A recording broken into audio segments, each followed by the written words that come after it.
Olá, paz do Senhor, mais um minuto de esperança para a sua vida, mais uma palavra do céu para o seu coração.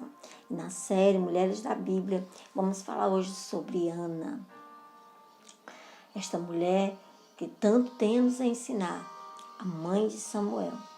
A Bíblia começa dizendo que Ana era casada com um homem chamado Eucana, que eles eram da cidade de Ramataí Zofim, também conhecida como Ramá, que ficava a 8 quilômetros de Jerusalém. E ano após ano, Eucana subia com sua família para vir a Siló. Siló era o centro de adoração de Israel nessa época. E todos os anos eles vinham a Siló para ali prestar culto ao Senhor, para ali fazer o sacrifício ao Senhor. E a Bíblia nos diz que Eucana era casado com Ana, mas também era casado com Penina. Provavelmente pelo fato de Ana ser estéril, Ana não lhe dar filhos, ele casa com Penina. Não foi Deus que instituiu esse casamento misto, essa bigamia. O casamento instituído por Deus foi um homem e uma mulher. Quando Deus viu que Adão estava só, Deus criou apenas uma mulher. Deus criou Eva para ser a adjuntora de Adão, para ser a companheira de Adão. E se Deus tivesse observado que havia uma necessidade de o homem ter uma segunda esposa, ou de a mulher ter um segundo marido, ou qualquer outra necessidade dentro do casamento, Deus tinha corrigido isso na arca. Quando Deus resolve acabar com aquele homem que tanto estava pecando e se afastando de Deus. E Deus cria o plano de salvação chamado arca, que ele indica para Noé como fazer. Quando Deus vai recomeçar a raça humana, recomeçar dali, a partir dali, ele coloca na arca Noé e sua esposa, os filhos de Noé e as suas esposas. Se Deus visse que havia uma necessidade de um homem ter mais de uma esposa ali na arca, ele teria colocado. Mas ele coloca Noé e sua esposa. Os 3 filhos de Noé, Sam, Cã e Jafé, cada um com a sua respectiva esposa. Então, o casamento misto ou o concubinato não foi algo criado por Deus, foi algo criado pelo próprio homem. E o Código de Hammurabi, que vem antes da lei do Senhor, que já existia entre os povos naquela época, dava ao homem essa, como é que eu posso dizer?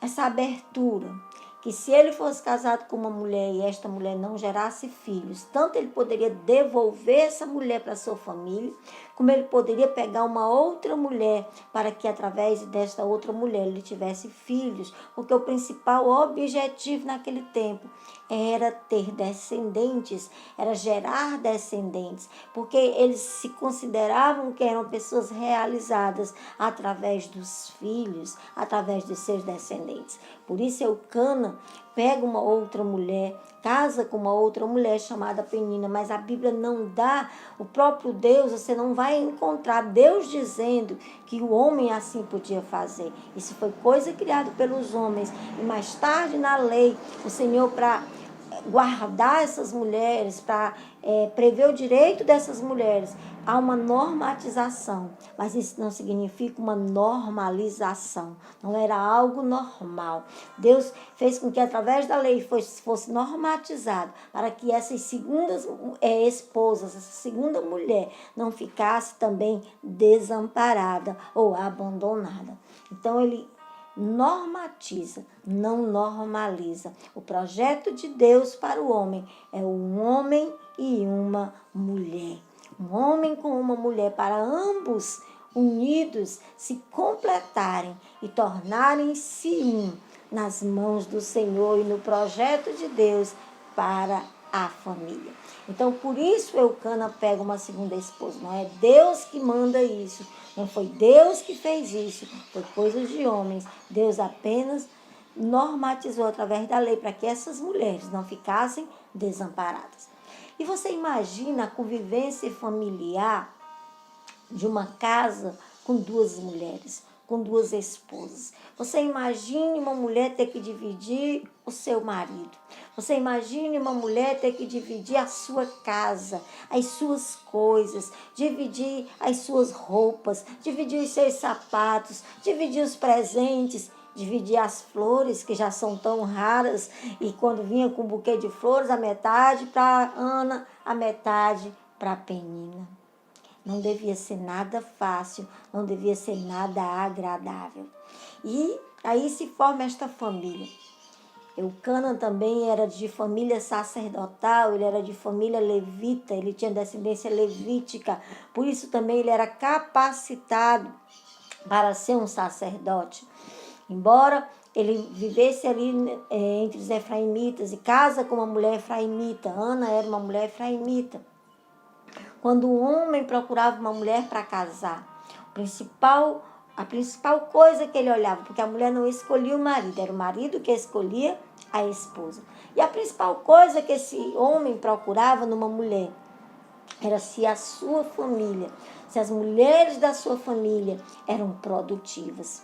Se essas mulheres eram mulheres que produziam, não só produziam no sentido de serem trabalhadoras, mas mulheres que também tinham filhos, família de mulheres que tinham muitos filhos. Então, provavelmente, Ana era de uma família assim, porque ela era uma efraimita. Entre os efraimitas estava a bênção de Jacó de terem muitos filhos. E ele escolhe esta mulher. Porém, provavelmente, passado o primeiro ano, quando toda a família já esperava que essas mulheres engravidassem, Ana não engravida. Talvez tenha passado o segundo, terceiro, quarto ano, a Bíblia não diz quanto tempo, mas com certeza passou um período, Eucana esperando que Ana engravidasse, até porque a família talvez exigisse isso. Quando uma mulher não engravidava, ela era considerada um motivo de vergonha. No primeiro ano era vergonha para ela. A partir do segundo ano era vergonha para o marido. E a partir do terceiro ano, ela se tornava um opróbio. O opróbio era a forma mais terrível da vergonha. Ou seja, ela se tornava uma vergonha pública. Deixava de ser uma vergonha dentro do lar. Se tornava uma vergonha pública em que toda a família teria sido desonrada pelo fato daquela mulher não ter filhos. Porém, o texto nos informa que foi o Senhor que cerrou o ventre de Ana. Foi o Senhor que a tornou estéril. A Bíblia diz que todas as coisas cooperam para o bem daqueles que amam a Deus. Israel vivia um período terrível, que era o período dos juízes. Período esse em que cada um fazia o que achava melhor. Ninguém tinha liderança, ninguém tinha direção. E o sacerdote estava com a sua casa corrompida. O sacerdote do tempo de Ana estava com a sua casa totalmente corrompida. Seus filhos serviam na casa do Senhor de forma errônea, de forma pecaminosa, profanavam o sagrado, mudavam a lei e o que foi instituído ao seu bel prazer para fazer segundo a sua vontade. E Deus levanta, no meio dessa corrupção total, uma mulher temente a ele, uma mulher abandonada, não abandonada pelo marido, porque o seu marido a amava. Ele a amava muito. Eu acredito que para ele foi duro até tomar uma segunda esposa. Talvez pela pressão familiar de ter filhos, ter gerações, de produzir uma geração futura. Mas Ana, no meio de tudo isso, mesmo sofrendo o opróbrio da sua esterilidade pública, ela era uma mulher temente ao Senhor. E a Bíblia diz que todos os anos, Eucana pegava sua amada Ana e sua segunda esposa Penina e vinha a Siló, o lugar da adoração. E a Bíblia não diz o tempo exato que isso já acontecia, mas o texto diz que Penina tinha filhos e filhas. Não diz exatamente quantos filhos e quantas filhas, mas diz que ela tinha filhos no plural e filhas. Então, pelo menos, já estava com uns 8 anos que todo ano Eucana pegava suas 2 mulheres, pegava seus filhos e vinha a Siló, descia a Siló para o lugar da adoração, trazendo a sua oferta.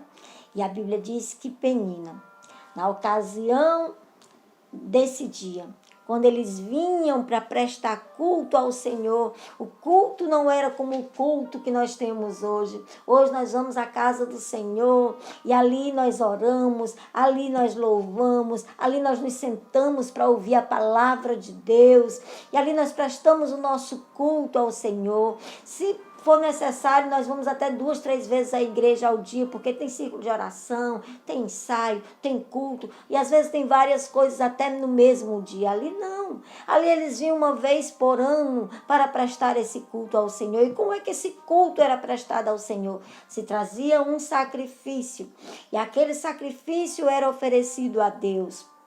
Era um animal, e ele era queimado e oferecido ali, assado e oferecido ao Senhor. Todo o sangue e toda a gordura daquele animal pertencia somente ao Senhor. O ombro e o peito pertencia ao sacerdote. E uma outra parte daquele sacrifício era dado ao sacrificante, era dado àquele pai, aquele homem que trazia aquele sacrifício. Para ali ele reunia a sua família e comer parte daquele sacrifício junto com a sua família. Isso era a maneira de prestar o culto ao Senhor. Se prestava o culto fazendo parte da mesa, comendo do sacrifício. Aquele sacrifício que ele levava ao Senhor, o Senhor dava uma parte para ele. Da mesma maneira é hoje, nós vamos à casa do Senhor e ali nós oramos, ali nós glorificamos, ali nós louvamos e enquanto nós cantamos, o Senhor vai nos dando parte do culto. Enquanto nós glorificamos, o Senhor vai nos dando parte do culto. Como assim, irmã Lídia? Enquanto você canta, Deus cura suas feridas. Enquanto você glorifica, Deus vai mudando a história da sua casa, da sua família, do seu filho. Enquanto você adora, as dores do corpo vão passando, as dores emocionais vão sendo cicatrizadas e curadas, e você sai daquele culto cheia do Espírito, cheia da alegria que vem do Senhor, cheia da unção que desce do céu. E ali, enquanto eles se reuniam, se sentavam para prestar este culto, participando daquele sacrifício, o versículo 5 diz que Eucana amava a Ana, amava muito a Ana, e ele dava a ela uma porção dobrada. Mas o versículo 4 também nos diz que todas as vezes que isso acontecia, Penina irritava a Ana, provocava a Ana, humilhava a Ana, pelo que Ana só chorava e não comia. Se Ana não comia, se Ana só chorava, Ana não participava do culto, porque o culto era exatamente comer parte do sacrifício como participação daquele culto. Não deixe que nada atrapalhe o seu momento de culto ao Senhor. Não deixe que as tribulações do dia a dia, não deixe que as tristezas, não deixe que as provocações das peninas que vêm sobre você lhe impeçam de prestar culto ao Senhor. Louve ao Senhor em todo o tempo. A palavra do Senhor nos diz, quer comais, quer bebais, ou façais qualquer outra coisa, seja tudo isso para a glória de Deus. Aleluia! Isso é um segredo.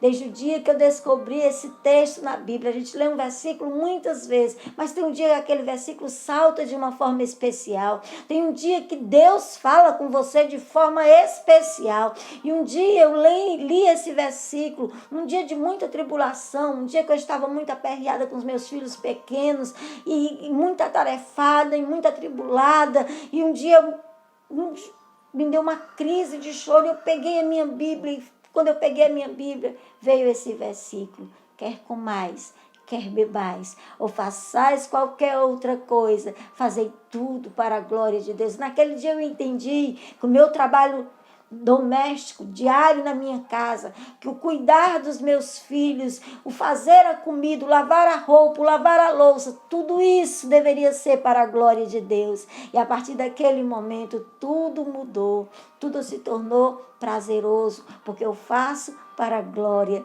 de Deus. Não deixe que nada roube o seu culto ao Senhor. Eu costumo dizer, quem me conhece, convive comigo, sabe, já ouviu dizendo isso muitas vezes. O nosso culto é o culto do minuto, é todo instante nós devemos prestar culto ao Senhor, mas esse culto precisa ser racional, esse culto precisa ser com entendimento. Ana, apesar de ser uma mulher que Deus já havia visto, Deus olhou para Ana e ele a tornou estéril porque ele tinha um propósito na vida de Ana.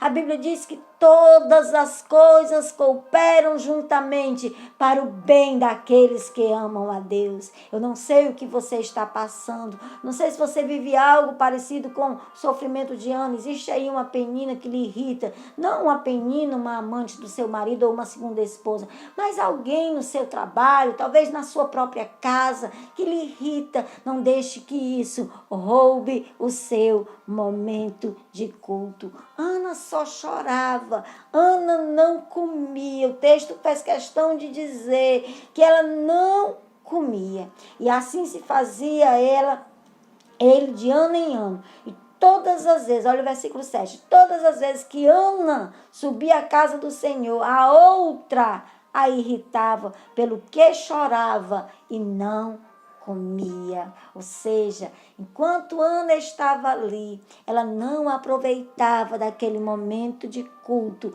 ela só chorava e não comia. Não deixe que nada roube o seu momento de culto. Não deixe que nada nem ninguém, não deixe que nada nem ninguém roube o seu momento de culto ao Senhor. E nós vamos parar por aqui, mas nós vamos concluir. No próximo vídeo nós vamos dizer o que aconteceu com Ana. Depois de Ana chorar e não comer, e não foi só uma vez, foi ano após ano. Todas as vezes que Eucana ia prestar culto ao Senhor, Ana chorava e não comia, porquanto a outra a irritava. Não sou eu que estou chamando ela de a outra, é a Bíblia que diz a outra a irritava. Mas Deus, ele muda a nossa história. Deus é aquele que tem o controle da nossa vida e ele muda a nossa história. Deus pode mudar a sua história, como ele mudou a história de Ana. Deus abençoe sua vida, Deus abençoe seu coração. E fica ligado neste canal, que no próximo vídeo nós vamos ver o que Ana fez, que mudou a sua história. Qual a atitude de Ana, o que Ana fez a partir dali, como Ana reagiu àquilo ali naquele ano, porque naquele ano foi decisivo, naquele ano foi diferente. Hoje pode ser o ano, hoje pode ser diferente na sua vida. Deus te abençoe, Deus abençoe sua casa, Deus abençoe sua família. E a lição de hoje deste vídeo é: não deixe que nada roube o seu momento de culto ao Senhor. Cultue ao Senhor, adore ao Senhor. Quer comais, quer bebais, ou façais qualquer outra coisa, fazei tudo para a glória de Deus. Deus abençoe sua casa, sua família, seu casamento. Deus abençoe seu ministério. Deus continue abençoando e conduzindo a nossa nação.